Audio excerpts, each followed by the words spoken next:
नमस्कार, मैं हूं अंकुर और आप देख रहे हैं सत्य हिंदी का न्यूज बुलेटिन। एक नजर अब तक की सुर्खियों पर। बीजेपी की मीटिंग में ही आज हंगामा हो गया। आज राजस्थान प्रदेश अध्यक्ष मदन राठौड़ के सामने ही अनुशासन टूट गया। मदन सिंह राठौड़ के सामने ही पदाधिकारी आपस में भिड़ गए और एक दूसरे को थप्पड़ जड़ दिए। मौके पर मौजूद अन्य कार्यकर्ताओं ने इन्हें छुड़ाया। अब इस मारपीट का वीडियो भी सोशल मीडिया पर तेजी से वायरल हो रहा है। सोशल मीडिया पर वायरल वीडियो में दोनों नेताओं को एक दूसरे का कॉलर पकड़े देखा जा सकता है। फिर उनमें से एक दूसरे पर अपना सिर मारता है। जवाब में दूसरा शख्स उसके सिर पर मुक्का मारता है। मौके पर मौजूद अन्य पार्टी कार्यकर्ताओं ने तुरंत उन्हें छुड़वाया। मीडिया रिपोर्ट के मुताबिक भारतीय जनता पार्टी के प्रदेश अध्यक्ष मदन राठौड़ मीटिंग के लिए पहुंचे थे। जैकी प्रदेश अध्यक्ष को एस्कॉर्ट करते हुए मंच लेकर गए। वहां मंच पर चढ़ने लगे तो उन्हें जावेद कुरैशी ने रोक दिया। इस मौके पर जैकी ने जावेद को थप्पड़ मार दिया। इसके तुरंत बाद जावेद ने भी जैकी को जोरदार थप्पड़ मार दिया। फिर दोनों नेता आपस में ही भिड़ गए। ये सब प्रदेश अध्यक्ष राठौड़ के सामने ही हुआ। दोनों करीब 30 से 40 सेकंड तक आपस में लड़ते ही रहे। पूरा घटनाक्रम के बाद बीजेपी प्रदेशाध्यक्ष हमीद खान से रिपोर्ट मांगी गई है। साथ ही दोनों नेताओं को सख्त हिदायत भी दी है।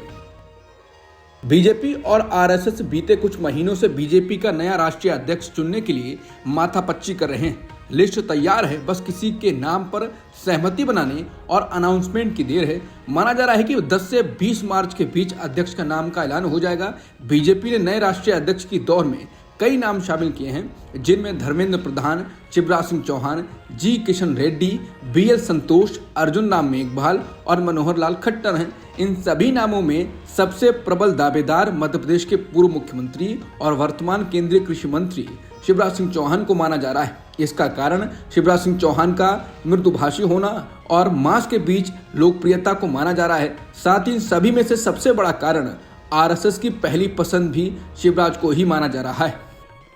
मध्य प्रदेश के पूर्व मुख्यमंत्री और केंद्रीय मंत्री शिवराज सिंह चौहान ने भोपाल में एक कार्यक्रम के दौरान कहा कि कई बार चुनाव के वक्त वोट दिलाऊ फैसले लेने पड़ते हैं। इतना ही नहीं, बार बार होने वाले चुनावों के कारण फैसले तो प्रभावित होते ही हैं, साथ ही साथ पैसों की भी बर्बादी होती है। इस दौरान शिवराज सिंह चौहान ने देश में एक साथ इलेक्शन को जरूरी बताया। बिहार सरकार में शामिल 7 नए मंत्रियों के बीच विभाग का बंटवारा हो गया है। नीतीश कैबिनेट में भाजपा कोटे से शामिल हुए सभी मंत्रियों को उनके विभाग की जिम्मेदारी दे दी गई। नए मंत्रियों के बीच विभागों का बंटवारा करने के लिए कई पुराने मंत्रियों का विभाग भी बदला गया है। यानी पहले जो मंत्री एक से ज्यादा विभाग देख रहे थे, अब उनके कुछ विभागों को नए मंत्रियों को दे दिया गया है। मांझी के बेटे संतोष सुमन से एक विभाग वापस ले लिया गया है। बता दें, जिन 7 मंत्रियों को बुधवार को शपथ दिलाई गई, उनके जरिए भाजपा ने सभी जातियों को साधने की कोशिश की है। इन मंत्रियों में एक राजपूत, एक भूमियार, एक कुर्मी, एक केवट, एक कुशवाहा, एक तेली और मारवाड़ी समाज से आते हैं। बीजेपी विधायक अरविंदर सिंह लवली ने कहा है कि सीएजी ने अनियमितताओं की ओर इशारा किया है। एजेंसियां इस पर कार्रवाई करेंगी। आने वाले दिन आपके लिए अच्छे नहीं। सदन में सभी तरह के विचार रखे जाते हैं। आप हर दिन कुछ नया लेकर आती है, क्योंकि वो सीएजी से डरते हैं। निश्चित रूप से वो शराब घोटाले में और बुरी तरह फंसने वाले हैं। बिहार चुनाव को लेकर सी वोटर ने एक सर्वे कराया है। इससे साफ हो गया है कि इस साल के अंत में होने वाले विधानसभा चुनाव अगर आज होते हैं तो नीतीश कुमार की पार्टी और नीतीश कुमार जनता की पसंद नहीं है। सर्वे के अनुसार नीतीश की रेटिंग में भारी गिरावट आई है और केवल 18% उत्तरदाता नीतीश को मुख्यमंत्री के रूप में देखना चाहते हैं। इसके उलट सर्वेक्षण में शामिल 41% लोग राजद नेता तेजस्वी यादव को बिहार के मुख्यमंत्री के रूप में देखना चाहते हैं। सीएम के रूप में उनकी शीर्ष पसंद के बारे में पूछे जाने पर 15% लोगों ने जनस्वराज के संस्थापक प्रशांत किशोर को वोट दिया। 8% ने बीजेपी के सम्राट चौधरी को वोट दिया, जबकि 4% ने चिराग पासवान को मुख्यमंत्री के रूप में पसंद किया। बिहार को लेकर किए गए सी वोटर के सर्वे के मुताबिक कम से कम 50% उत्तरदाताओं ने कहा है कि वो वर्तमान सरकार से नाराज हैं और बदलाव की तलाश में हैं, जबकि 22% नाराज हैं, लेकिन उन्होंने कहा कि वो बदलाव नहीं चाहते हैं। दूसरी ओर सर्वे में शामिल 25% लोग ना तो नाराज थे और ना ही कोई बदलाव चाहते थे। सर्वेक्षण के निष्कर्षों में आगे बताया गया है कि 58% को लगता है कि नीतीश कुमार की विश्वसनीयता बहुत कम हो गई है। 13% ने कहा है यह कुछ हद तक कम हो गई है, जबकि 21% ने कहा है कि उन्हें सीएम की विश्वसनीयता में कोई कमी नहीं दिख रही है। प्रयागराज में 45 दिनों तक चले भव्य महाकुंभ मेले का समापन हो गया है। महाकुंभ में बड़ी संख्या में श्रद्धालु आए, भगदड़ भी हुई, जिसके कारण सरकार बुरी घिरी। वीआईपी कल्चर चर्चा में रहा, वो भगदड़ के लिए जिम्मेदार भी बताया गया। हालांकि अब समापन के बाद पीएम मोदी ने एक ब्लॉग लिखा है जिसमें उन्होंने महाकुंभ को एकता का महायज्ञ बताया है। इसके साथ ही उन्होंने महाकुंभ की व्यवस्थाओं में कमी को लेकर जनता से माफी भी मांगी है। पीएम मोदी ने महाकुंभ में व्यवस्थाओं में कमी को लेकर माफी मांगते हुए लिखा कि मैं जानता हूँ इतना विशाल आयोजन आसान नहीं था।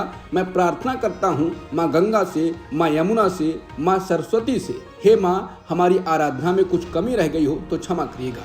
जनता जनार्दन जो मेरे लिए ईश्वर का ही स्वरूप है, श्रद्धालुओं की सेवा में भी अगर हमसे कुछ कमी रह गई हो तो मैं जनता जनार्दन का भी क्षमा प्रार्थी हूँ। महाकुंभ में गंगा और यमुना के पानी को केंद्रीय प्रदूषण नियंत्रण बोर्ड और एनजीटी ने खराब बताया था, नहाने लायक नहीं बताया था, जिसको रांची के मेडिकल कॉरिडोर ने मान्यता दे दी है। शहर के त्वचा विशेषज्ञों को महाकुंभ से आ रहे तीर्थ यात्रियों की त्वचा संबंधी शिकायतों में अभूतपूर्व वृद्धि देखने को मिल रही है। टीओआई की रिपोर्ट के मुताबिक यहाँ के डॉक्टरों ने हाल ही में कुंभ मेले से लौटे व्यक्तियों में गंभीर खुजली, चकत्ते और फंगल संक्रमण सहित त्वचा रोगों के मामलों में बहुत बढ़ोतरी देखी। मामलों में वृद्धि में धार्मिक सभा में पर्यावरण की स्थिति के बारे में चिंता बढ़ा दी है।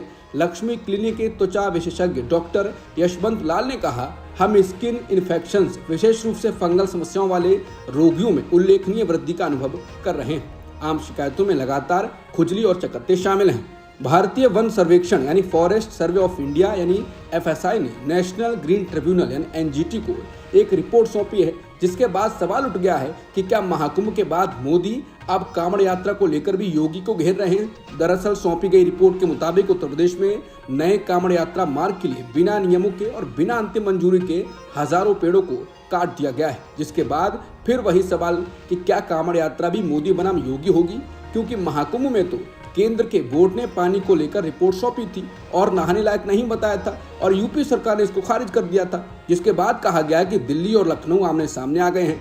बता दें ताजा आंकड़ा यात्रा मार्ग के विवाद में यूपी के लोक निर्माण विभाग ने जो आंकड़े उपलब्ध कराए हैं उसके अनुसार 111 किलोमीटर लंबे नए कांवड़ यात्रा मार्ग के लिए रास्ता बनाने के लिए उत्तर प्रदेश के गाजियाबाद, मेरठ और मुजफ्फरनगर जिलों में कुल 17,607 पेड़ काटे गए हैं। बता दें एफएसआई पिछले साल एनजीटी द्वारा गठित 4 सदस्यीय संयुक्त समिति का हिस्सा था, जिसने ये पता लगाया था कि क्या परियोजना के लिए पेड़ों को अवैध रूप से काटा गया। लगातार केंद्र के मंत्रालय यूपी सरकार को घेर रहे हैं। उससे ऐसा लगता है कि योगी को हिंदू हृदय सम्राट बनने से रोकना भी एक कोशिश हो सकती है।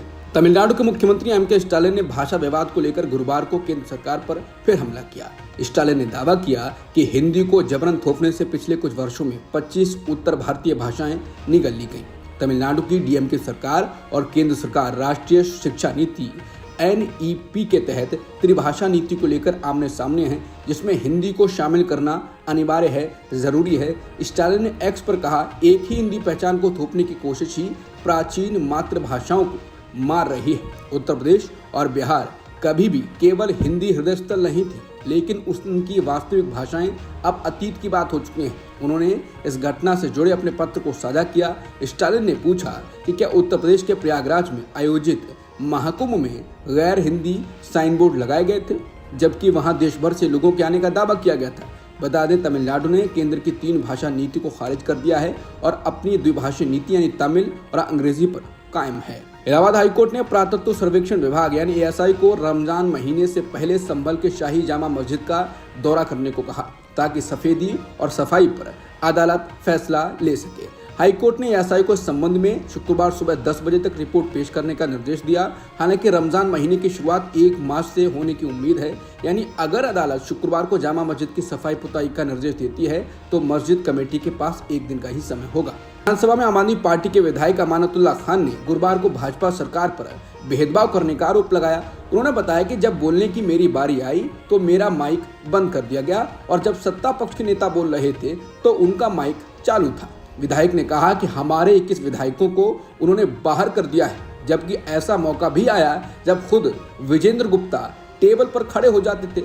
हमने उनको कभी विधानसभा परिसर से बाहर नहीं किया। उन्होंने कहा कि आप यानी सत्ता पक्ष सीएजी रिपोर्ट की बात कर रहे हो, ये तो जमाने से सीबीआई के पास है। आप देखिए और बताइए कि करप्शन कहाँ है। आप झूठ बोलकर सरकार में आ गए हो तो काम करो, जो आपने वादे किए हैं उनको पूरा करो। अब जब डिप्टी स्पीकर का चुनाव होना है तो विपक्ष के लोग बाहर हैं, आप सबको अंदर बुलाएं और डिप्टी स्पीकर का चुनाव करें, ये तरीका होना चाहिए। अमेरिकी राष्ट्रपति ट्रंप ने अब साफ तौर पर कहा है कि यूक्रेन को नाटो में शामिल होने की बात को भूल जाना चाहिए। बुधवार को अपनी पहली कैबिनेट मीटिंग में ट्रंप ने यूक्रेन और यूरोपीय संघ यानी ईयू पर आक्रामक रुख अपनाया। ईयू आलोचना करते हुए उन्होंने कहा कि इस संगठन को अमेरिका को नुकसान पहुंचाने के लिए ही बनाया गया था। यूक्रेन को सुरक्षा गारंटी भी यूरोप को ही देनी चाहिए, ये अमेरिका की जिम्मेदारी नहीं है। ट्रंप का ये बयान ज़ेलेंस्की के अमेरिकी दौरे से ठीक पहले आया है। अब तक की सुर्खियों में इतना ही। बाकी खबरों के लिए बने रहिए सत्यहिंदी.com के साथ। Copyright disclaimer under Section 107 of the Copyright Act 1976. Allowance is made for fair use for purposes such as criticism, comment, news reporting, scholarship, and research. Fair use is a use permitted by copyright statute that might otherwise be infringing.